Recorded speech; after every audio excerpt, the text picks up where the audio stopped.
చాలా తప్పండి. బాలినేని వాసు గారు మీరు 5 సార్లు ఎమ్మెల్యేగా గెలిచారు, 2 సార్లు మంత్రిగా చేశారు.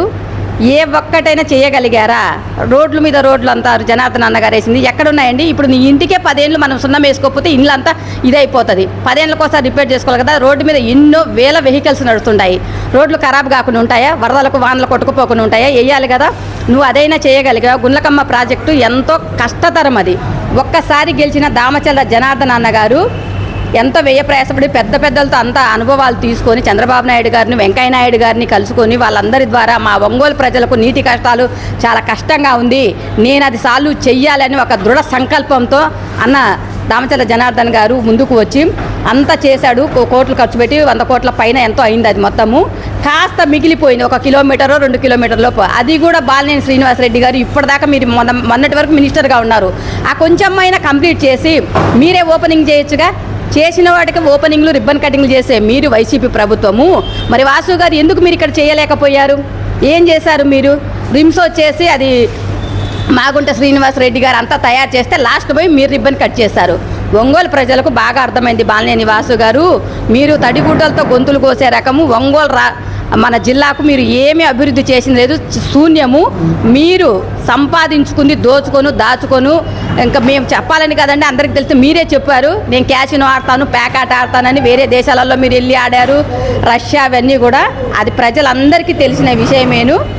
మీరైతే వైసీపీ ప్రభుత్వం కానీ బాలినేని వాసు గారు ఏ ఒక్క పని మీరు చెయ్యలేదు. ప్రతిదీ మన దామచల్ల జనార్దన్ అన్న ఇప్పుడు మేము పదవిలో లేకపోయినా ప్రతిపక్ష నేతగా ఉన్నా కానీ మాజీ శాసనసభ్యులైనా ప్రజల కోసం ప్రజల చుట్టూ తిరుగుతూ వాళ్ళకు అవసరమైన విధంగా చిరు సాయం కావచ్చు, పెద్ద సాయం కావచ్చు, అన్నా నేను కష్టాలలో ఉన్నానంటే ప్రతి ఒక్కరికి సాయం అందిస్తుంది దామచల్ల కుటుంబము. అది లతా వదినమ్మ కూడా చాలా ఎంతో చక్కగా చూసుకుంటున్నారు. మహిళలు ఎవరు పోయినా వదినమ్మ మాకు ఇలాంటి పరిస్థితి అమ్మ అంటే, లేదా మేడం ఇది అంటే వాళ్ళందరికీ తగిన విధంగా సాయం అందిస్తున్నారు. ఒక తోపుడు బండ్లు కావచ్చు, ప్రతి విషయంలో దామచల్ల జనార్దన్ గారి కుటుంబము సేవకు అంకితము, సేవ చేయడంలో ముందున్నారు. గెలుపు మా దామచల్ల జనార్దన్ అన్న గారిదే. మీరు రాసి పెట్టుకోండి బాలినేని వాసు గారు. భారీ మెజార్టీతో. అభివృద్ధి అనే పదం ఒంగోలు ప్రజలకు తెలిసిందంటే అది తెలుగుదేశం పార్టీ హయాంలోనే. 1983లో తెలుగుదేశం పార్టీ నందమూరి తారక రామారావు గారి ఆధ్వర్యంలో అధికారంలోకి వచ్చిన పిమ్మట ఒంగోలు నగరంలో స్వర్గీయ శ్రీ పొనుగుపాటి కోటేశ్వరరావు గారు శాసనసభ్యులుగా ఉన్నప్పుడు ఏపీఎస్ఆర్ ఆర్టీసీ బస్ స్టాండ్ కానీ, ఫస్ట్ సమ్మర్ స్టోరేజ్ ట్యాంక్ కానీ, అప్పట్లో ఏపీవీహెచ్పీ అనేది ఆంధ్రప్రదేశ్ వైద్య విధాన పరిషత్ అని చెప్పని గవర్నమెంట్ హాస్పిటల్, దాన్ని తేవటం కానీ, ఎస్బీఎంసీ శ్రీ బాపూజీ మార్కెట్ కాంప్లెక్స్ తేవటం కానీ, ఇట్లాగా ఎత్తిపోతల పథకాలు తేవటం కానీ పొనుగుపాటి కోటేశ్వరరావు గారి టైంలో అభివృద్ధి అనేది ఒంగోలులో నాందైంది. తర్వాత మళ్ళీ 94, 99 మళ్ళీ తెలుగుదేశం పార్టీ అధికారంలో రావడం, జన్మభూమి అనే కార్యక్రమం ద్వారా ఒంగోలు నగరంలో సిమెంట్ రోడ్లు, ప్రతి ఏరియాలో సిమెంట్ రోడ్లు జన్మభూమి కార్యక్రమం ద్వారా చేపట్టడం జరిగింది. ఇక దాని తదనంతరం 99లో మళ్ళీ తెలుగుదేశం పార్టీ అధికారంలో రావటం, అప్పుడు ఒంగోలుకి రూపురేఖలు మార్చడం మొదలైంది. ఒంగోలులో రోడ్లు ఎక్స్టెన్షన్ కానీ, తర్వాత ఫ్లైఓవర్స్ కానీ, ROB railway over bridge Koppolu వైపు, కొప్పోలుకి ఒంగోలు కనెక్టివిటీ ఉండేది కాదు, అదొక గ్రామం లెక్క ఉండేది, ఇది ఊరు లాగా ఉండేది. ఎప్పుడైతే ఆర్ఓబి కట్టారో ఆ తర్వాత సెకండ్ సమ్మర్ స్టోరేజ్ ట్యాంక్ తేవటం కానీ, ఏదైనా అభివృద్ధి జరిగిందంటే తెలుగుదేశం పార్టీ హయాంలో ఉన్నారని చెప్పంటే, మీరు 5 సార్లు పరిపాలించామంటున్నారు ఒంగోలు, 5 సార్లు నేను గెలిచాను అంటున్నారు. 5 సార్లు నీకు ఇంకా 5 సార్లు నువ్వు పట్టాలు ఇచ్చాను ఒంగోలు మొత్తం అని చెప్పి అంటున్నా కానీ ఇంకా 25,000 మంది మిగిలిన్నారంటే అది ఎంత నమ్మశక్యంగా వ్యవహారం? పట్టాలు నిరుపేదలు ఇట్లా నువ్వు ఇచ్చింది మహా అయితే ఒక 7,000, 8,000 మందికి పేదలకు ఇచ్చుంటావేమో. మొత్తం మీ కార్యకర్తలకి, మీ కార్పొరేటర్లకి, ఒక్కో కార్పొరేటర్ 15, 150 నుంచి 200 పట్టాలు ఇట్లా తీసుకొని వాళ్ళ దగ్గర పెట్టుకొని వాళ్ళెంబడి తిరిగే వాళ్ళకి, వాళ్ళ కార్యకర్తలకు ఇచ్చుకుంటా ఉన్నారు. టీడీపీ హయాంలో టిట్కోయిలు ఇస్తామని చెప్పి డబ్బులు కట్టించుకొని ఆ టిట్కోయిలు ఏమీ ఇవ్వలేదు, వాళ్ళు చేసిన పాపం తీరుస్తున్నాను, నేను వాళ్ళని పిలుస్తున్నాను. తెలుగుదేశం పార్టీ హయాంలో చంద్రబాబు నాయుడు గారు కేంద్ర ప్రభుత్వం పథకం ద్వారా ప్రధానమంత్రి ఆవాస్ యోజన కింద ఒంగోలుకి ఫస్ట్ జనార్దన్ గారు ఒంగోలు నగరానికి ట్రిపుల్ కాలేజ్ తేవాలనే ఉద్దేశంతో ఎర్రజల్ల కొండ దగ్గర భూమి చేశాడు. దాంట్లో ఎర్రజల్ల కొండ తర్వాత దాంట్లోనే ఒక స్టేడియము, ఒక టిడ్కో హౌసెస్కి ఒక 6,000 ఇళ్ళకి టిడ్కో హౌసెస్ కోసం స్థలం చూసుకున్నాడు. అది ఐరన్ ఓర్ కింద ఉంది, జింప్లెక్స్ కింద ఉంది, కోర్టులో ఉందనే ఉద్దేశంతో దాన్ని వదిలేసిన తర్వాత ఏదైతే ట్రిపుల్ కాలేజ్ ఉందో అది మన కనిగిరికి వెళ్ళింది. కనిగిరికి వెళ్ళటం వల్ల మళ్ళీ చంద్రబాబు నాయుడు గారి దగ్గరికి జనార్దన్ గారు టీడీపీ హయాంలో అన్ని చోట్ల కూడా టిడ్కో ఇల్లు కంప్లీట్ అయ్యి ఉన్నాయి. మేము అప్పుడు కూడా చెప్పాం, ఎన్నో పోరాటాలు చేసాం దీని మీద. అప్పుడు కూడా చెప్పాం, ఏం చెప్పామంటే అయ్యా నీకు టీడీపీ ప్రభుత్వం ఇచ్చింది వాళ్ళ హయాంలో జరిగినాయని చెప్పి వాళ్ళ పేర్లు పెట్టంగానే ఏది ఇష్టం లేకపోతే మీ నాయన పేరు రాజశేఖర రెడ్డి గారి పేరు పెట్టుకుని అందరికీ టిడ్కోలు కట్టించిన ఇళ్ళు ఇవ్వమని చెప్పి చెప్పాం.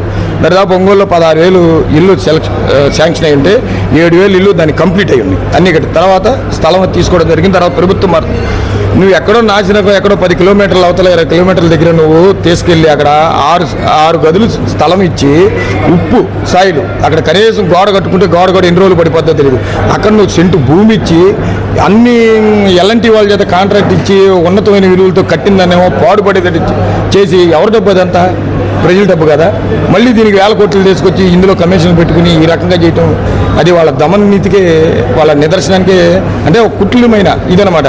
పేదవాడికి ఇల్లు కళ అనేది నెరవేర్చకూడదు. ఏదో స్థలం ఇచ్చి వాడు రేకులు గుడి చేసుకుంటే మళ్ళీ పడిపోతే మళ్ళీ మనం సాయం చేయొచ్చు. ఆ దూరంలో తప్పితే టీడీపీలో కట్టి టిడ్కో ఇల్లు ఇవ్వడం చేతకాక దానిని ఎవరన్నా అది చెప్పుకుంటానికి సిగ్గుచేటు.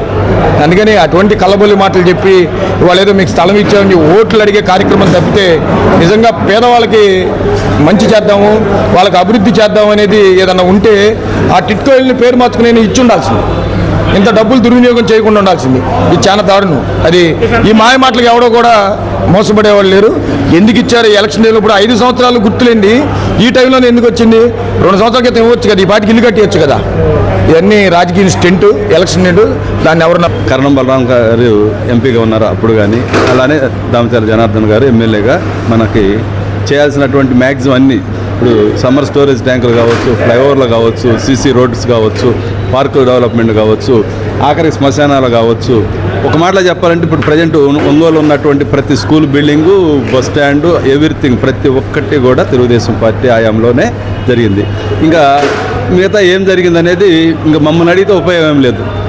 అంటే జరగాల్సిన అభివృద్ధి బ్రిడ్జెస్ మొత్తం కూడా తెలుగుదేశం హయాంలో జరిగింది. ఇది ఇంకా భవిష్యత్తులో కూడా తెలుగుదేశం పార్టీ అధికారం కనుక వచ్చినట్లయితే ఇంకా అభివృద్ధి చెందుద్దని నేను ఆశిస్తున్నాను. జనాల్లో మార్పు అనేది వచ్చింది. మార్పు వచ్చినప్పుడు ఫలితం కూడా మార్పుగానే ఉంటుందని నేను గట్టిగా విశ్వసిస్తున్నా. అది నేను చెప్పను, జోస్యం అయితే చెప్పను. గెలిచినప్పుడు అన్ని చోట్ల వచ్చేస్తుంది ఆటోమేటిక్గా. అది ప్రత్యేకంగా ఒక చోట వచ్చింది ఒక చోట పోద్ది అనేది చెప్పలేము. అధికారంలోకి ఖచ్చితంగా వస్తుంది.